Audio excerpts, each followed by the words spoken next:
ao céu das estrelas fixas. No último vídeo, eu falei sobre essa metáfora dos navegadores antigos, nossos ancestrais, que se guiavam no mar olhando para o céu, para as estrelas fixas, e que os contos tinham tudo a ver com essa experiência deles. E por que isso? Porque em sua linguagem simbólica, metafórica, com seus personagens, os contos, na realidade, eles nos falam muito sobre nós mesmos. E eles nos guiam numa viagem que é a viagem mais impressionante que nós podemos fazer nessa vida. A viagem mais essencial que nós podemos fazer nessa vida. É essa viagem que os antigos já diziam, conheça-te a ti mesmo. Pois os contos, eles nos mostram quais são as atitudes a evitar, quais são as atitudes a executar, o que vale a pena e o que não vale a pena ser vivido. Eles são, na realidade, uma representação de tudo aquilo que a mente humana pode conceber.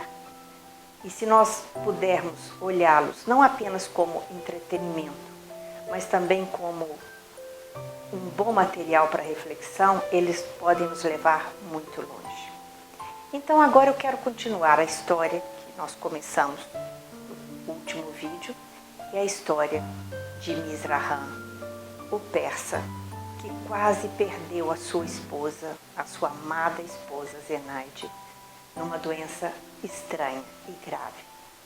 Esse tipo de doença que só acontece na alma. Então, Mizrahan, vocês se lembram? Ele começou a se contar histórias para conseguir esperar o tempo passar e chegar na lua, no bico de um pelicano. Ele então começou a se contar a história de Fátima, a princesa condenada a morrer de tédio. E a história de Fátima é essa. Ela era filha de um rei tirano e muito cruel.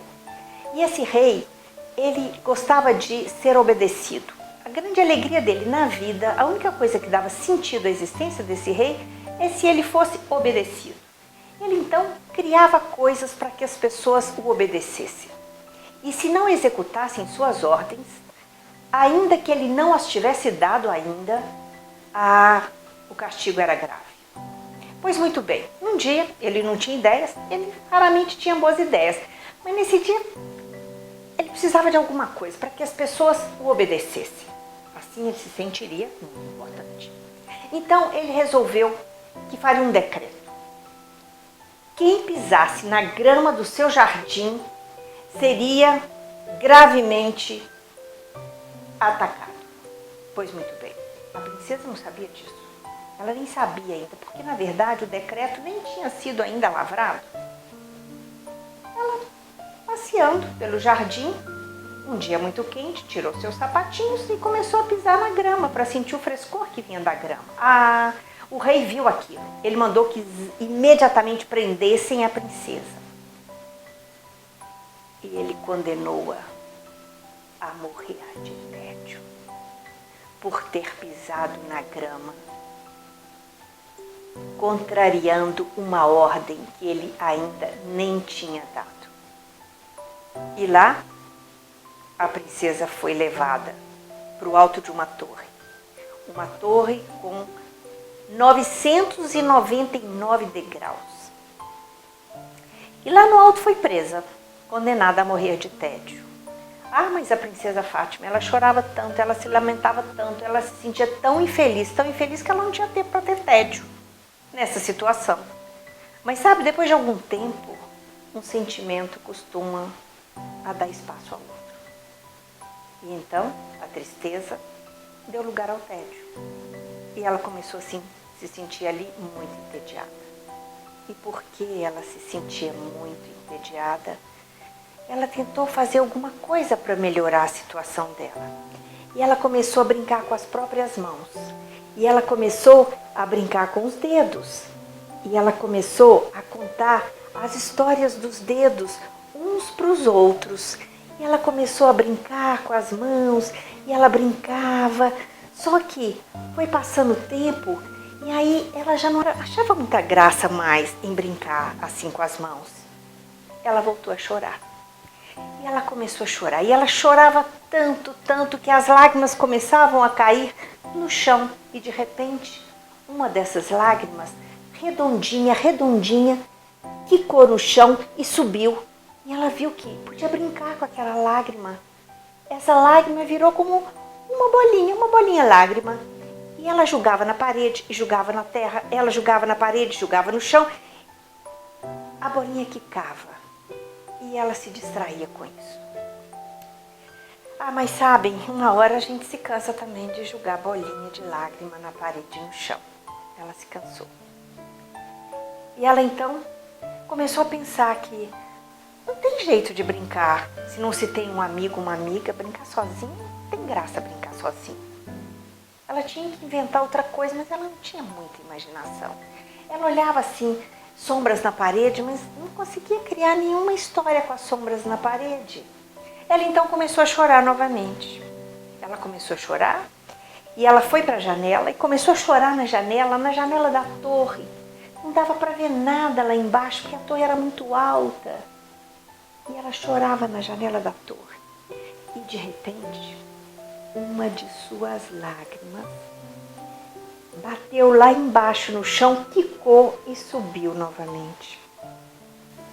E quando subiu, ela pôde ver nessa bolinha lágrima o reflexo de tudo que acontecia lá embaixo, da rua, das pessoas que passavam, do movimento dos mercados, das crianças que brincavam, os jardins, ela viu os jardins refletidos na bolinha lágrima, e a bolinha descia e quando subia de novo ela trazia outras imagens que ela podia ver.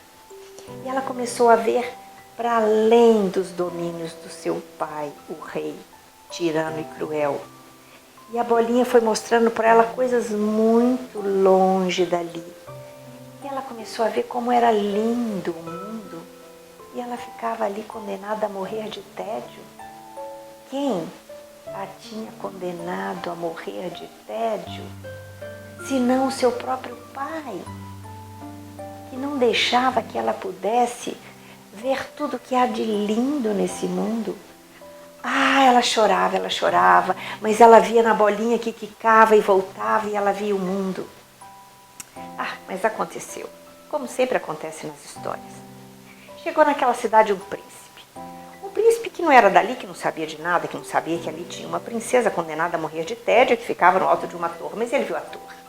Os príncipes ficam encantados quando eles veem uma torre.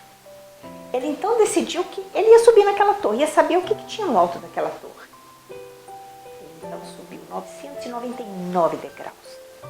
E quando ele chegou no alto, tinha uma porta pesada, com um cadeado enorme que trancava aquela porta. Mas que é um cadeado para um príncipe? Os príncipes abrem abrir portas. Imagina se for porta de torre, então eles não perdem uma. Imediatamente ele abriu a porta. E quando ele abriu a porta, ele encontrou ali Fátima, aquela princesa linda e delicada e condenada a morrer de tédio. É claro que ele se apaixonou por ela. Ele se apaixonou por ela, mas antes que eles se casassem, os pelicanos já colocavam as suas asas rastando pelo chão da lua.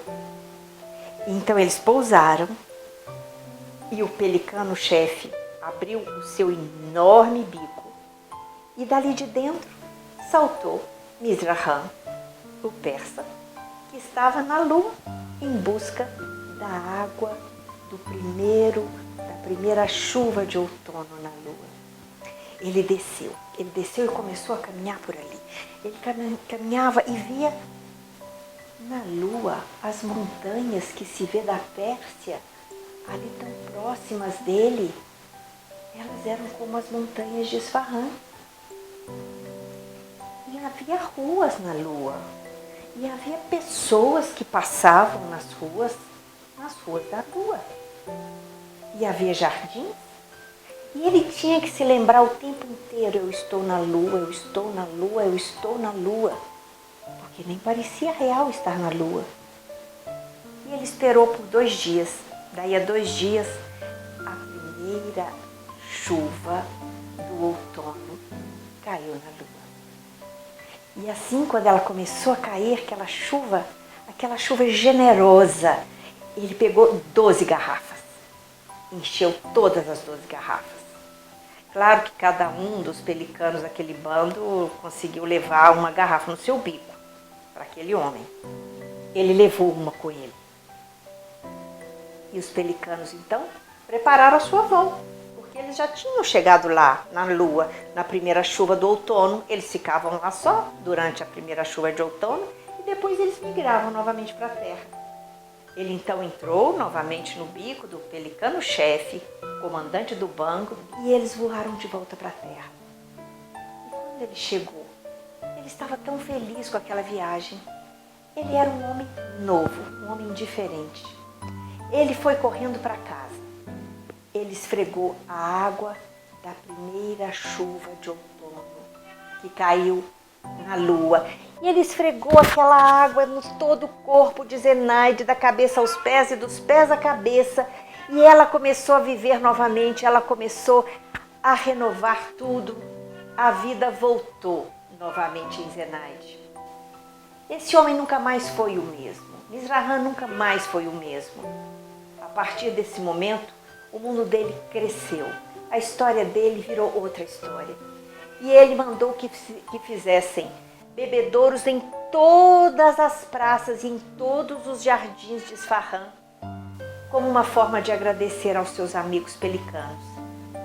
E nunca mais ele deixou de olhar para a natureza. E nunca mais Mizrahan deixou de olhar o céu e de olhar as estrelas. Por isso, meus amigos e minhas amigas, o que eu deixo para vocês no final desse vídeo de hoje é: não se esqueçam de olhar para o céu. Não se esqueçam de olhar para as estrelas. Não se esqueçam de olhar para a natureza. E fiquem em casa.